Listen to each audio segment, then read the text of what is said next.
Selamat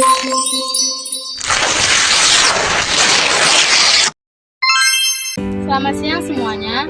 Di sini kami kelompok 1 akan mempresentasikan hasil diskusi kami yang berjudul Teori Kewarganegaraan. Pertama, izinkan kami memperkenalkan diri kami. Nama saya Yohana Dumlani Siotong dengan NPM 2201101002 dan teman saya yang bernama Lita Fitriani Siotong NPM 2201101006.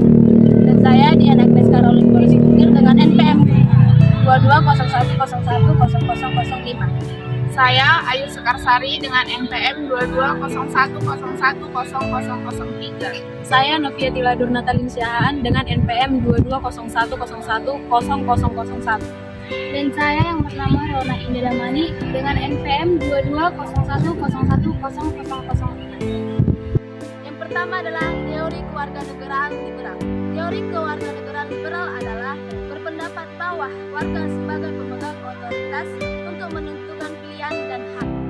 Menurut logika individu dianugerahi dan dihiasi oleh Tuhan dengan hukum alam dan berupa hak-hak dunia. Menurut logika tentang kepemilikan menyebutnya ada 3 sentral bagi kewarganegaraan liberal. Yang pertama, menciptakan kekayaan atau kepemilikan dan menambah dominasi kepemilikan itu melalui kerja. Yang kedua, perlindungan terhadap kepemilikan merupakan fungsi utama hukum dan pemerintahan. Yang ketiga, pelaksanaan yang sah menurut hukum dan atas hak-hak kepemilikan secara alamiah menghasilkan ketidakmerataan yang adil. Menurut Peter Hasuk, ada 5 prinsip dasar teori liberal klasik. Pertama, mengutamakan kebebasan individu. Yang kedua, proteksi luas terhadap kebebasan berpikir, berbicara, dan beribadah. Yang ketiga, kecurigaan yang dalam terhadap kekuasaan negara mengatasi individu. Yang keempat, pembatasan kekuasaan negara pada bidang aktivitas atau aktivitas individu dalam berhubungan dengan yang lain. Yang kelima, anggapan yang kuat dapat dibantah mengenai kebaikan hati dalam hal masalah pribadi serta bentuk lain yang mendukung pribadi. Baiklah, materi selanjutnya akan dilanjutkan oleh teman saya yang bernama Ayu. Yang kedua yaitu teori kewarganegaraan republik. Teori kewarganegaraan republik menekankan kepada ikatan-ikatan sipil, suatu hal yang berbeda dengan ikatan-ikatan individual ataupun ikatan kelompok.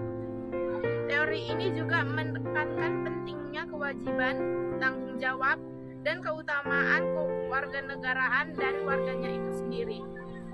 Teori kewarganegaraan republik baik yang klasik ataupun yang humanis sebagai paham pemikiran kewarganegaraan yang berpendapat bahwa bentuk ideal dari suatu negara berdasarkan pada 2 dukungan, yaitu warga dan pemerintahannya.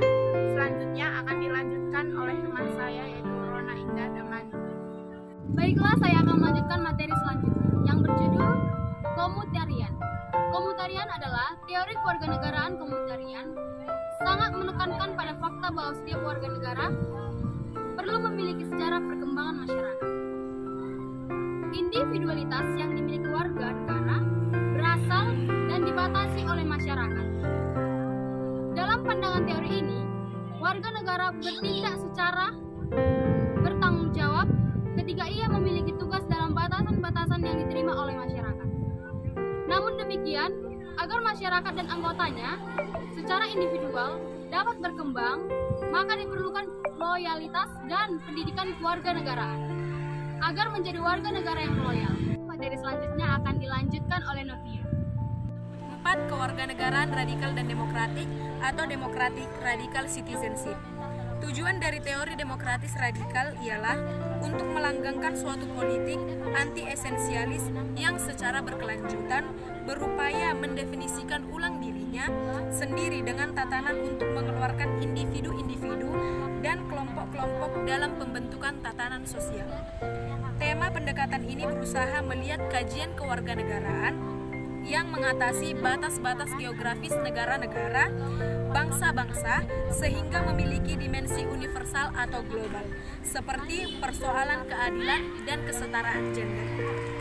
Contoh demokrasi radikal yaitu demokrasi Zapatista di Meksiko atau Partai Sosialis di Amerika Serikat. Aliran-aliran yang dikategorikan sebagai demokrasi radikal seperti demokrasi deliberatif Habermasian, republikanisme atau komunitarianisme dan seterusnya, dan tradisi liberasi sendiri. Pemikiran liberal Rousseau dan de Tocqueville pun diakui sebagai demokrasi radikal. Selanjutnya akan dilanjutkan oleh teman saya, Yohana. Yang kelima, teori kenegaraan, rule of law. Rule of law memiliki konsep negara hukum yang berarti hukum memegang kedudukan tertinggi dalam penyelenggaraan suatu negara.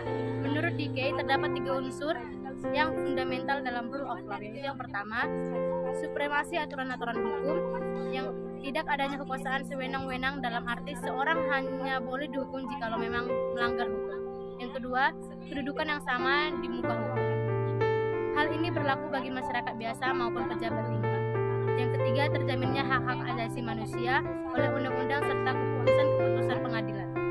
Syarat-syarat pemerintahan yang demokratis di bawah rule of law yang dinamis yaitu yang pertama, perlindungan konstitusional yang artinya selain menjamin hak-hak individual, konstitusi harus pula menentukan teknis prosedural untuk memperoleh perlindungan atas hak-hak yang dijamin. Yang kedua, lembaga kehakiman yang bebas dan tidak memihak. Yang ketiga, kebebasan menyatakan pendapat. Yang keempat, pemilihan umum yang bebas. Yang kelima, kebebasan berserikat atau berorganisasi dan beroposisi. Yang keenam, pendidikan kewarganegaraan. Fungsi rule of law pada hakikatnya merupakan jaminan secara formal terhadap rasa keadilan bagi rakyat Indonesia dan juga keadilan sosial, sehingga diatur pada pembukaan Undang-Undang Dasar 1945 bersifat tetap dan instruktif bagi penyelenggara negara. Selanjutnya akan dilanjutkan oleh teman saya yang bernama Yudita Silva. Kesimpulan dari materi kami adalah pendidikan kewarganegaraan yaitu sebagai sumber nilai pedoman dalam pengembangan dan penyelenggaraan programnya studi guna mengantarkan peserta didik memantapkan kepribadiannya sebagai warga negara seutuhnya. Kewarganegaraan yang memiliki teori-teori yang berupa teori kewarganegaraan yang berupa liberal, teori kewarganegaraan republikan, teori kemonetarian, dan teori kewarganegaraan demokratik dan radikal.